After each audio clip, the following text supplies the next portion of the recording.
Hello friend, कैसे हैं आप सब। तो आज मैं आ गई हूँ हॉस्पिटल। यहाँ पर आप लोगों को लगता होगा कि हॉस्पिटल में क्यों आई हूँ। तो मुझे यूट्रस में प्रॉब्लम है और इसके लिए उसका ऑपरेशन होना है। तो इसके लिए मैं हॉस्पिटल में आई हूँ। काफ़ी दिनों से मुझे पीरियड की प्रॉब्लम थी और उससे मैं परेशान हो गई थी। तो उसके बाद डॉक्टर ने कहा कि ऑपरेशन कराना ही अच्छा रहेगा, क्योंकि कुछ भी खराबी अगर आए तो उससे और ज़्यादा प्रॉब्लम बढ़ सकता है।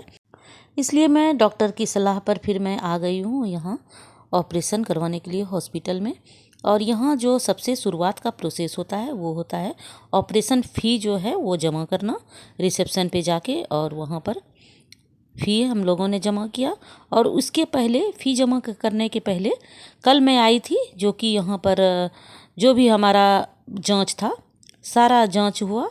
ब्लड का ईसीजी और पता नहीं क्या क्या और बहुत सारे जांच थे। सारे जांच जो कि एक ऑपरेशन के लिए जांच चाहिए था, तो वो सारा प्रोसेस हो गया है। और यहाँ पर देखिए आज फ़ी जमा हो गया। उसके बाद हम लोगों को वेटिंग में बैठाया है, तो हम लोग सभी यहाँ पर बैठे हुए हैं। और ये सारा प्रोसेस होने के बाद हम लोगों को रूम दे दिया गया है और यहाँ पर हमें ऑपरेशन होने के बाद शिफ्ट किया जाएगा। तो अच्छा रूम है, जो कि हमारा जितना भी फीस जो भी लिया गया था उसी के अंदर में हमें ये सिंगल रूम भी दिया गया है। यहाँ पर एसी लगा हुआ है, कोई दिक्कत नहीं है। ऐसे ठंडे का मौसम में तो एसी का ज़रूरत नहीं पड़ेगा। और यहाँ पर एक सेपरेट वॉशरूम है। यहाँ पर देखिए, ये भी मैंने खोल के देखा तो बहुत ही क्लीन था। तो मुझे बहुत ही अच्छा लगा कि यहाँ अच्छा से टाइम निकल जाएगा। तो बाहर में बैठ के हम लोग अपनी बारी का इंतज़ार कर रहे हैं। तो यहाँ पर देखिए हमारा ऑपरेशन हो गया है और मुझे अपने रूम में शिफ्ट कर दिया गया है। ऑपरेशन जब हुआ था तो उस समय का वीडियो मैं नहीं बना पाई, क्योंकि मुझे वीडियो बनाने की जो है वो प्रॉब्लम है, कोई नहीं बना रहा था। तो जितना सा हुआ था मैं पहले बना ली थी और बाद में जो भी है मैंने बोल के बनवाया। तो यहाँ पर देखिए ये बेड पे मैं शिफ्ट हो गई हूँ। और तुरंत जब मैं वहाँ से ऑपरेशन हो के मुझे जब लाया गया तो मैं बेहोश थी। उस समय मुझे ज़्यादा होश नहीं था। फिर धीरे धीरे मुझे होश आया और उसके बाद मुझे काफ़ी ठंडी लग रही थी, मैं काँप रही थी। काँपना तो बंद ही नहीं हो रहा था। फिर लगभग आधा पौने घंटा के बाद धीरे धीरे मेरी कपकपाहट जो है वो कम होने लगी और मैं थोड़ा सा अच्छा फील कर रही थी। तो लगभग 1 घंटे के बाद जो है मैं बोलने लगी थी, लेकिन मुझे लगभग 2-3 घंटे तक बोलने के लिए मना किया गया था। लेकिन मैं थोड़ा थोड़ा बोल रही थी, क्योंकि सभी लोग आ रहे थे देखने के लिए। मैं ऑपरेशन रूम गई तो मुझे डर सा लग रहा था। और ऐसे मेरा ऑपरेशन जो होने वाला था वो लेप्रोस्कोपिक होने वाला था। तो मुझे लेप्रोस्कोपिक सर्जरी ही चाहिए था, क्योंकि उसमें कहते हैं रिकवरी ज़्यादा होता है, पेशेंट को ज़्यादा परेशानी नहीं होती है, मैंने ऐसा सुना था। तो मैं भी ऑपरेशन रूम पहुंची तो वहाँ मुझे लेटा दिया गया पहले। और जो ऑपरेशन जो बेड रहता है उसी पे। और उसके बाद 3 चीज़ मेरे हाथ में लगाया गया था। पल्स रेट था और ब्लड प्रेशर था और कुछ था, जो कि मुझे लगा के और बार बार वो चेक किया जा रहा था। कंटिन्यू लगा के छोड़ दिया गया था। उसके बाद मुझे बैठने के लिए बोला गया। बैठने के बाद मुझे एक इंजेक्शन दिया गया रीढ़ में, जिससे कि मेरा बॉडी सुन्न हो सके और मेरा ऑपरेशन हो सके। तो उसने इंजेक्शन लगाया और फिर से मुझे लिटा दिया गया। जब मैं लेटी तो कम से कम 5-7 मिनट के बाद जो है पैर में मुझे सूनापन लगने लगा।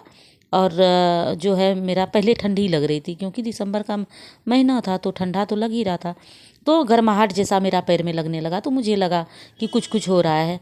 तो डॉक्टर ने पूछा तो मैंने बोला हाँ ऐसा हो रहा है। तो बोले हाँ सही है। तो उसके बाद जो है कमर तक जो है मेरा पूरा सुन्न हो गया, मुझे कुछ पता नहीं चला और मुझे नींद सी आने लगी। मैं सो गई। और उसके बाद जब मेरी नींद खुली तो मेरा ऑपरेशन हो चुका था। सभी लोग बातचीत कर रहे थे और कैंची वैची जो भी ऑपरेशन का औजार होता है उसकी आवाज़ आ रही थी।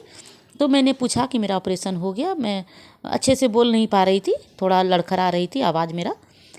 तो मैंने पूछा तो बोला कि हाँ तुम्हारा ऑपरेशन हो गया है। तो मैं खुश हो गई कि मुझे दर्द भी नहीं हुआ, मुझे पता नहीं चला। तो लेकिन मैं बोल नहीं पा रही थी और बहुत इमोशन जो है वो फीलिंग हमारे अंदर आ रहा था। फिर उन लोगों ने हमें उठा के और दूसरे स्ट्रेचर पे दिया और वहाँ से मुझे अपने रूम में शिफ्ट कर दिया गया। तो जब मैं रूम में गई उसके बाद भी मुझे ज़रा भी दर्द का एहसास नहीं हो रहा था, क्योंकि जो शून्य पड़ा हुआ था मेरा कमर से नीचे, इसीलिए मुझे एहसास नहीं हो रहा था। जैसे ही शून्यपन मेरा ख़त्म हुआ तो मुझे धीरे धीरे दर्द होने लगा। दर्द कुछ ज़्यादा लग रहा था, तो फिर मुझे पेन किलर का इंजेक्शन दिया गया।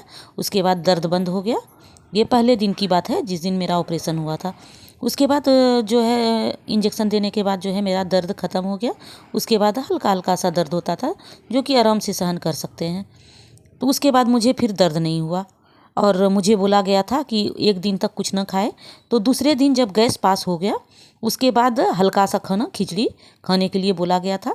तो निक्की खिचड़ी बना के लाई है घर से, पतला सा खिचड़ी वो खिला रही है। मैं अपने से खा नहीं पा रही थी क्योंकि मेरे एक हाथ में सलाइन लगा था और पलटने के लिए मना किया था, मुझे सीधा चित लेटना है।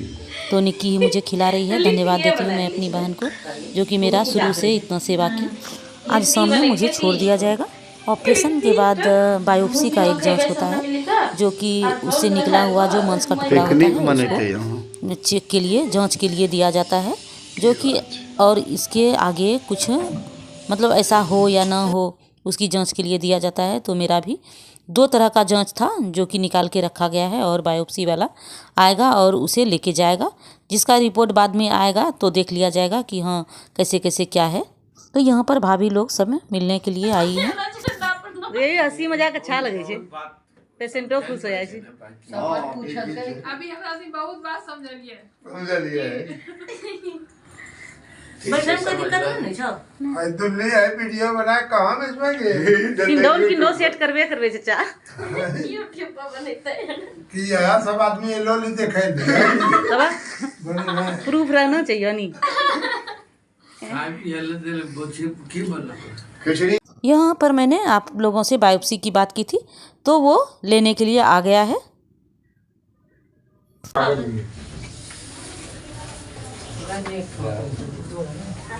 दो है एक बार इसमें मिर्च लगा लीजिए।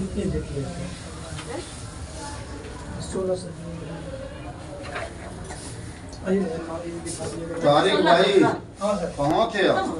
1600 एक होता महंगा वाला जो होता है डॉक्टर लाल जाता है ना, हाँ। एक का 1400 लगेगा, 14 दिन 2800 हो जाएगा। अच्छा ये हम सीरम वाला चार्ज होता है 8 दिन 16 कम वाला, तो कहाँ जांच होगा था ये? कलकत्ता जाएगा। दोनों जांच एक ही होता है। हाँ डॉक्टर लाल में कराइएगा दिल्ली वाले में, हाँ। एक का 1400 लगेगा। 14 घर आने के दूसरे दिन से मुझे 7 दिन तक इंजेक्शन देना था। तो घर पे ही कंपाउंडर आते हैं और इंजेक्शन देके जाते हैं। सलाइन वाले नीडल में जब इंजेक्शन दिया गया तो उससे मुझे काफ़ी दर्द हो रहा था और सूजन भी आ गया था, लेकिन जब वो हटा के फिर से फ्रेश से दिया गया तो मैं बहुत अच्छा फील की। मेरे अगले वीडियो में देखेंगे कि ऑपरेशन के बाद मैं कैसा फील कर रही हूँ।